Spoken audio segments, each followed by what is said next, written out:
If you like if you remember your clothes and socks and things like that, and when all of a sudden a string comes loose, and you pull on it to break it off from the rest, and every once in a while in there is a string that's connected with everything, and you pull on that, and everything comes loose.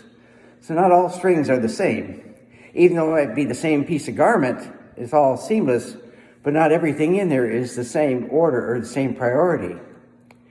And the same with St. Paul talks about, and Jesus even, about the keystone.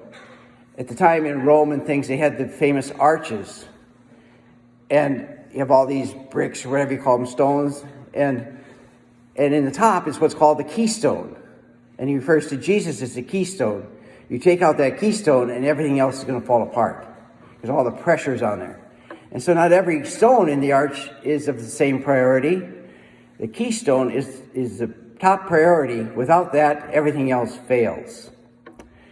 And that's why I want to talk today. It's about what's going on in our society, and it has to do with human life and with abortion. So it's a well-established fact in science that human life begins at conception and abortion. That human life begins at conception. And abortion intentionally done to end the life of the child at any stage from conception on is murder.